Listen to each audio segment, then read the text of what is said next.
உலக தமிழர்களுக்கு வணக்கம். நம்ம அரசியல் விமர்சகர் சேனல்ல நம்ம பல மாவட்டத்துக்கான கருத்து கணிப்புகளை பார்த்துட்டு வந்துட்டு இருக்கோம். அதன்படி இன்னைக்கு நான் பார்க்க போற மாவட்டம் பார்த்தீங்கன்னா கோயம்புத்தூர் மாவட்டம். கோயம்புத்தூர் மாவட்டத்தை பொறுத்த வரைக்கும் மொத்தம் 9 பொது தொகுதிகளும் ஒரு தனி தொகுதியும் இருக்கு. இது முதலாவது நான் பார்க்க போற தொகுதி பார்த்தீங்கன்னா மேட்டுப்பாளையம் தொகுதி. மேட்டுப்பாளையம் தொகுதியை பொறுத்த வரைக்கும் கடந்த முறை திமுகவை சேர்ந்த சண்முக சுந்தரம் அவர்கள் போட்டியிட்டு தோல்வி அடைந்திருக்கிறார்.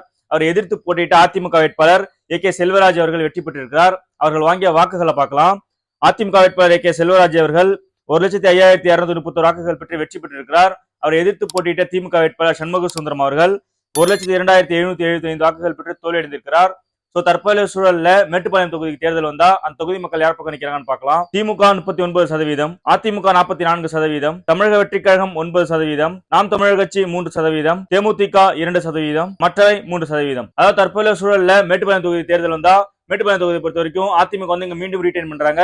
மீண்டும் 2026 தேர்தலில் அதிமுக வெற்றி பெறுவதற்கான வாய்ப்புகள் தான் அதிகமா இருக்கு. அடுத்தபடியாக நாம் பார்க்க போற தொகுதி சூலூர் தொகுதி. சூலூர் தொகுதியில கடந்த முறை திமுகவை சேர்ந்த பிரீமியர் செல்வம் அவர்கள் போட்டியிட்டு தோல்வியடைந்திருக்கிறார். அவரை எதிர்த்து போட்டியிட்ட அதிமுக வேட்பாளர் கந்தசாமி அவர்கள் வெற்றி பெற்றிருக்கிறார். அவர்கள் வாங்கிய வாக்குகளை பார்க்கலாம். திமுகவை சேர்ந்த பிரீமியர் செல்வம் அவர்கள் 87,036 வாக்குகள் பெற்று தோல்வியடைந்திருக்கிறார். அவரை எதிர்த்து போட்டியிட்ட அதிமுக வேட்பாளர் கந்தசாமி அவர்கள் 1,18,968 வாக்குகள் பெற்று வெற்றி பெற்றிருக்கிறார். தற்போதைய சூழல்ல சூலூர் தொகுதி தேர்தல் வந்தா அந்த தொகுதி மக்கள் யார் பக்கம் நிக்கிறாங்கன்னு பார்க்கலாம். திமுக 39%, அதிமுக 44%, தமிழக வெற்றி கழகம் 8%, நாம் தமிழர் கட்சி 3%, தேமுதிக 2%, மற்றவை 4%. அதாவது தற்போதைய சூழல்ல சூலூர் தொகுதி தேர்தல் வந்தா இந்த தொகுதியை மீண்டும் அதிமுக ரீடைன் பண்ற வாய்ப்புகள் தான் அதிகமா இருக்கு. 2026 சட்டமன்ற தேர்தலையும் சூலூர் தொகுதியை பொறுத்த வரைக்கும் அதிமுக வெற்றி பெறுற வாய்ப்புகள் தான் அதிகம். அடுத்தபடியாக நான் பார்க்க போற தொகுதி பாத்தீங்கன்னா கவுண்டம்பாளையம் தொகுதி. கவுண்டம்பாளையம் தொகுதியில கடந்த முறை திமுகவை சேர்ந்த கிருஷ்ணன் அவர்கள் போட்டியிட்டு தோல்வியடைந்திருக்கிறார். அவர் எதிர்த்து போட்டியிட்ட அதிமுக வேட்பாளர் அருண்குமார் அவர்கள் வெற்றி பெற்றிருக்கிறார். அவர்கள் வாங்கிய வாக்குகளை பார்க்கலாம். திமுகவை சேர்ந்த கிருஷ்ணன் அவர்கள் 1,25,893 வாக்குகள் பெற்று தோல்வியடைந்திருக்கிறார். அவர் எதிர்த்து போட்டியிட்ட அதிமுக வேட்பாளர் அருண்குமார் அவர்கள் 1,35,669 வாக்குகள் பெற்று வெற்றி பெற்றிருக்கிறார்.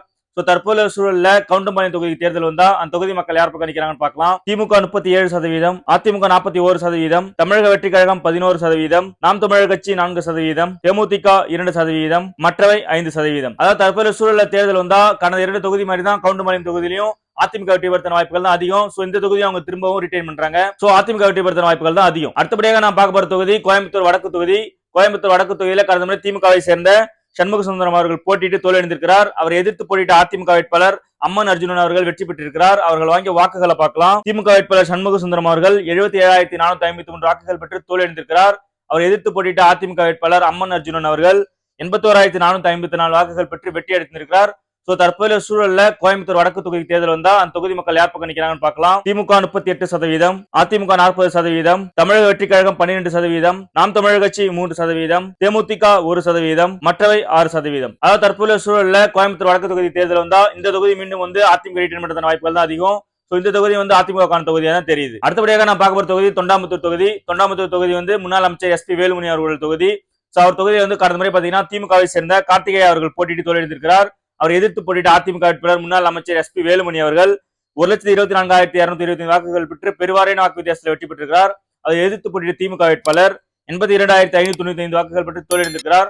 தற்போதைய சூழல்ல தொண்டாமுத்தூர் தொகுதி தேர்தல் வந்தா அந்த தொகுதி மக்கள் யார் பக்கம் நிக்கிறாங்கன்னு பார்க்கலாம். திமுக 36%, அதிமுக 46%, தமிழக வெற்றி கழகம் 11%, நாம் தமிழர் கட்சி 2%, தேமுதிக 2%, மற்றவை 3%. அதாவது தற்போதைய சூழல்ல தொண்டாமுத்தூர் தொகுதி தேர்தல் வந்தா மீண்டும் எஸ்.பி. வேலுமணி அவர்கள் வெற்றி பெறுவதற்கான வாய்ப்புகள் அதிகமாவே இருக்கு. இந்த தொகுதியை அதிமுக ரிட்டைன் பண்றாங்க. அடுத்தபடியாக நான் பார்க்க வர தொகுதி கோயம்புத்தூர் தெற்கு தொகுதி. கோயம்புத்தூர் தெற்கு தொகுதியில கடந்த முறை கமலஹாசன் அவர்கள் போட்டியிட்டார். அவர் எதிர்த்து பிஜேபியை சேர்ந்த வானதி சீனிவாசன் அவர்கள் போட்டியிட்டு வெற்றி பெற்றிருக்காங்க. அவர்கள் வாங்கிய வாக்குகளை பார்க்கலாம். கடந்த முறை திமுக கூட்டணி கட்சியை சேர்ந்த காங்கிரஸ் இங்க போட்டிட்டாங்க. காங்கிரஸ் வேட்பாளர் மயூரா ஜெயக்குமார் அவர்கள் 42,383 வாக்குகள் பெற்று தோல்வியடைந்திருக்கிறார். அவரை எதிர்த்து போட்டியிட்ட பாஜக வேட்பாளர் வானதி சீனிவாசன் அவர்கள் 53,209 வாக்குகள் பெற்று வெற்றி பெற்றிருக்கிறார். கமலஹாசனுக்கு கணிசமான வாக்குகள் வாங்கினார். அவர் தான் 2ஆம் இடம் பிடித்தார். ஆனா இந்த முறை அந்த தொகுதி யாருக்கு சாதகமா இருக்குன்னு பார்க்கலாம். திமுக 37%, அதிமுக 42%, தமிழக வெற்றி கழகம் 13%, நாம் தமிழர் கட்சி 2%, தேமுதிக 1%, மற்றவை 5%. தற்போதைய சூழல்ல கோயம்புத்தூர் தெற்கு தொகுதி தேர்தல் வந்தா மீண்டும் அதிமுக தான் சாதகமான தொகுதியா இருக்கு. மீண்டும் இங்க பாஜக போட்டியிட்டா மீண்டும் வானதி சீனிவாசன் வெற்றி பெறுற வாய்ப்புகள் தான் அதிகமா இருக்கு. கடந்த முறை மக்கள் நீதி மைய தலைவர் கமலஹாசன் அவர்கள் இந்த தொகுதியில போட்டியிட்டு அதிகப்படியான வாக்குகள் வாங்கி மிக சிறிய வித்தியாசம் தான் தோல்வி தழுவினார். இந்த முறை அவர் திமுக கூட்டணியில் இருக்காரு. ஆனா நம்ம சாம்பிள்ஸ் படி பாத்தீங்கன்னா அவருக்கான வாக்குகள் இந்த தொகுதியில எதுவுமே கிடையாது. திமுக வாக்குகள் மட்டும்தான் திமுக கிடைக்குது. கமலஹாசன் வாக்குகள் எங்க போச்சு தெரியல. ஏன்னா மக்கள் அப்படிதான் கருத்து தெரிவிச்சிருக்காங்க. நம்ம சாம்பிள்ஸ்ல நம்ம நீங்க எந்த கட்சி சார்பா வாக்களிக்கிறீங்கன்னு கேட்டிருந்தோம். அதுல வந்து அதிகமா வந்து மக்கள் நீதி மைய கட்சியை சேர்ந்த நபர்கள் யாருமே வாக்களித்த தெரியல. சோ இந்த தொகுதியை பொறுத்த வரைக்கும் கமலஹாசன் வாக்குகள் எங்க போச்சுன்னே தெரியல. கடந்த முறை அவர் ஒரு ஸ்டார் வேட்பாளர் என்ற முறையில் அதிக வாக்குகள் வாங்கியிருக்காரு. பட் இந்த முறை வந்து பாத்தீங்கன்னா அதிமுக கூட்டணி மிக சுலபமா வெற்றி பெறுத்த வாய்ப்புகள் தான் அதிகம். அடுத்தபடியாக நான் பார்க்க போற தொகுதி சிங்காநல்லூர் தொகுதி. சிங்காநல்லூர் தொகுதியில கடந்த முறை திமுகவை சேர்ந்த கார்த்திக் அவர்கள் போட்டியிட்டு தோல்வியடைந்திருக்கிறார். அவரை எதிர்த்து போட்டியிட்ட அதிமுக வேட்பாளர் KR ஜெயராம் அவர்கள் வெற்றி பெற்றிருக்கிறார். சோ அவர்கள் வாங்கிய வாக்குகளை பார்க்கலாம். திமுக வேட்பாளர் கார்த்திக் அவர்கள் 70,390 வாக்குகள் பெற்று தோல்வியடைந்திருக்கிறார். அவரை எதிர்த்து போட்டியிட்ட அதிமுக வேட்பாளர் KR ஜெயராம் அவர்கள் 81,244 வாக்குகள் பெற்று வெற்றி அடைந்திருக்கிறார்.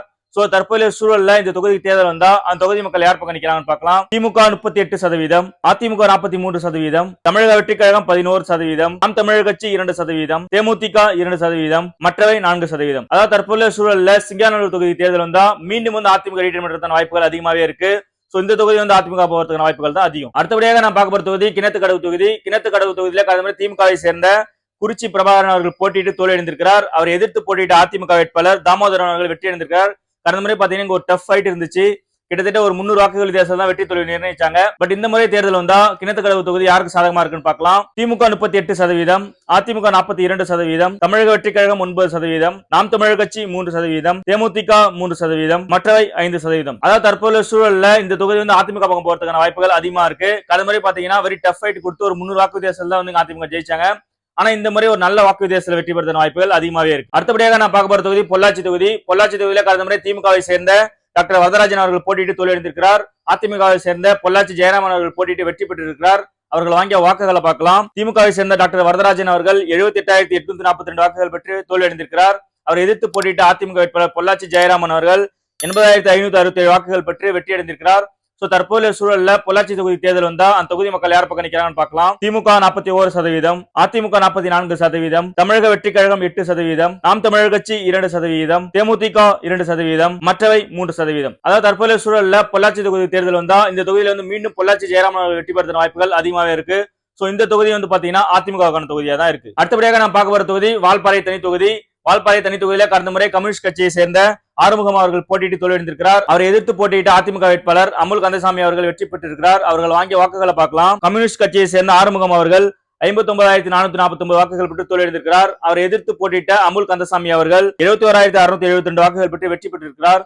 சோ தற்போதைய சூழல்ல வால்பாறை தனி தொகுதி தேர்தல் வந்தா அந்த தொகுதி மக்கள் யார் பக்கம் நிக்கிறாங்கன்னு பார்க்கலாம். திமுக 43%, அதிமுக 45%, தமிழக வெற்றி கழகம் 6%, நாம் தமிழர் கட்சி 1%, தேமுதிக 2%, மற்றவை 3%. அதாவது தற்போதைய சூழல்ல வால்பாறை தனி தொகுதி தேர்தல் வந்தா மீண்டும் இங்க வந்து அதிமுக வெற்றி பெறுவதற்கான வாய்ப்புகள் அதிகமா இருக்கு. பட் சின்ன மார்ஜின் தான் வின் பண்றாங்க. பட் ஒருவேளை தேமுதிக போன்ற கட்சி இந்த கூட்டணிக்கு வந்தா ஈஸியா இந்த தொகுதி வின் பண்றதுக்கான வாய்ப்புகள் அதிகமாவே இருக்கு.